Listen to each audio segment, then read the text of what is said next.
जय श्री कृष्णा, राधे राधे।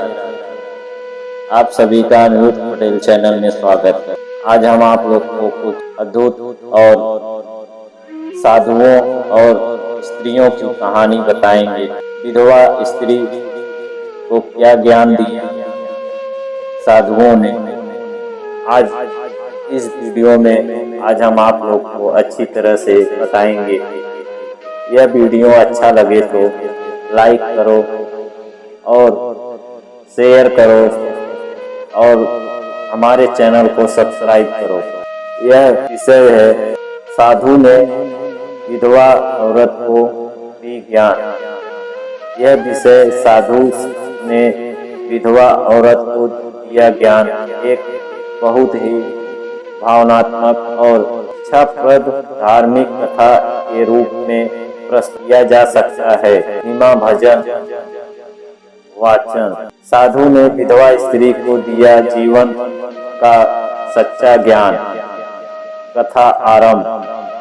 गंभीर वाणी। बहुत समय पहले की बात है। एक गांव में एक विधवा स्त्री रहती थी। उसका जीवन दुखों में भरा हुआ था।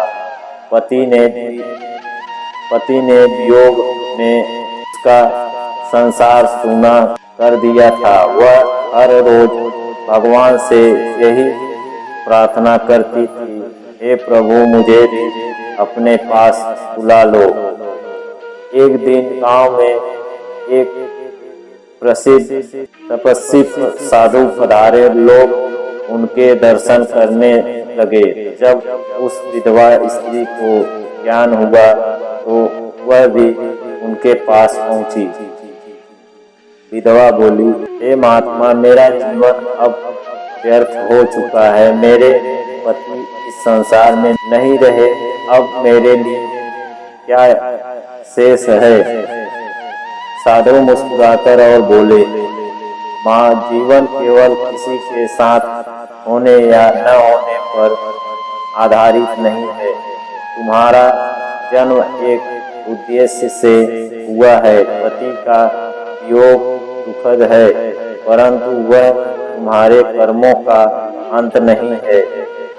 फिर साधु ने कहा, जब भगवान श्री राम को वनवास मिला, माता सीता उनके साथ थी, पर जब रावण ने उन्हें हर लिया तो क्या सीता जी ने हार मान ली?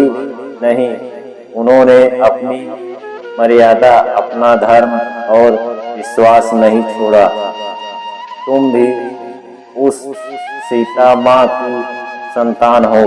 अपने जीवन को धर्ममय बनाओ। विधवा की आंखों से आंसू धारा बह निकली। वह बोली, हे प्रभु, आपने मेरी आत्मा को झकझोर दिया। अब मैं रोकर जीवन नहीं बिताऊंगी। सेवा, साधना और धर्म के मार्ग पर चलूंगी। साधु ने आशीर्वाद दिया। यही नारी का असली रूप है, शक्ति, श्रद्धा और सेवा। समाप्ति। जो अपने दुख में भी धर्म का मार्ग नहीं छोड़ते, वही जीवन के सच्चे विजेता होते हैं। जय श्री राम। पहला, धार्मिक और प्रेरणात्मक।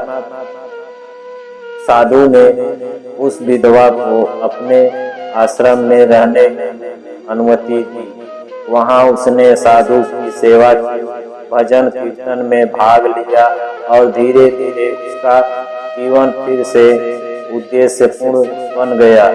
उसने अन्य स्त्रियों को भी संभाल देना शुरू की। कथा का संदेश। एक विधवा भी धर्म के मार्ग पर चलकर समाज के लिए प्रेरणा बन सकती है।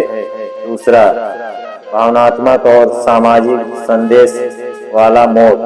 साधु ने उसे यह प्रेरणा दी कि वह अपने गांव में जाकर विधवाओं और बेसहारा स्त्रियों के लिए सेवा केंद्र खोले। साधु ने आर्थिक सहायता दी और उसके साथ कई और स्त्रियां जुड़ती गई।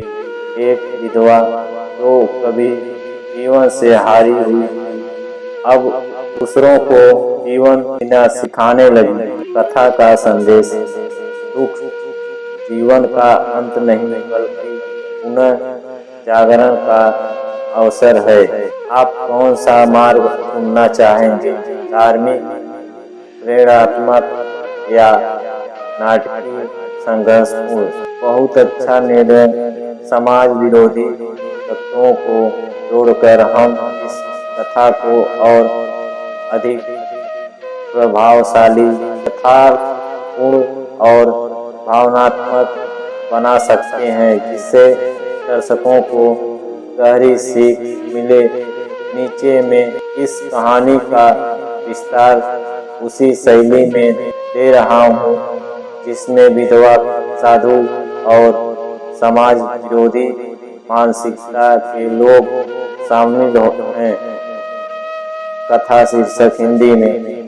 जब विधवा ने समाज को जवाब दिया, साधु की प्रेरणा से जागी आत्मा। गंभीर आवाज में। गांव की विधवा स्त्री जिसे पति के जाने के बाद समाज ने तिरस्कृत कर दिया, कभी अपशकुन कहा गया, कभी चरित्र पर सवाल उठाया गया। वह हर दिन अपमान, अकेलेपन और भूख से लड़ती रही। लोग कहते अभी जवान है, सावधान रहना चाहिए। कोई कहता एक विधवा का क्या काम समाज में। एक दिन गांव में एक दिव्य साधु पधारे। विधवा लाचार और दुखी अवस्था में उनके चरणों में जा गिरी और बोली, हे महात्मा, क्या स्त्री का जीवन पति के बाद व्यर्थ हो जाता है? साधु मुस्कुराकर और बोले, नहीं माता, समाज जो कहता है वह सत्य नहीं होता।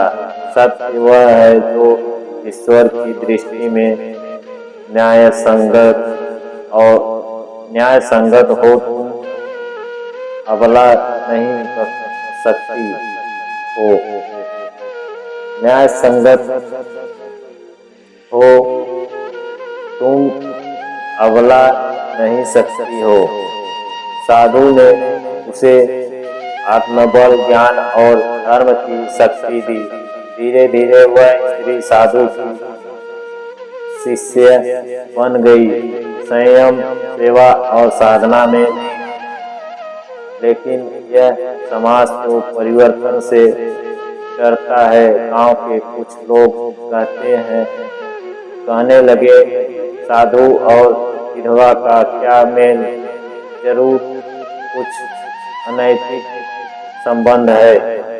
लोगों ने आश्रम में आग लगाने की धमकी दी। पंचायत ने उस स्त्री को गांव से निकालने का आदेश दे दिया। लेकिन उस दिन उस विधवा ने जो कहा वो इतिहास बन गया।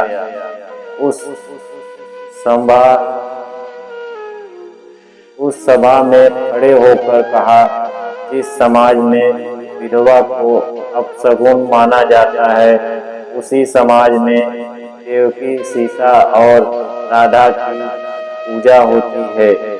अगर एक स्त्री का सम्मान नहीं कर सकते तो फिर देवी के आगे सिर क्यों झुकाते हो? मैं पवित्र हूँ क्योंकि मैं सच्चे धर्म के मार्ग पर हूँ। जो पुरुष मेरी नीयत पर शक करे उसे अपने मन की गंदगी देखनी चाहिए।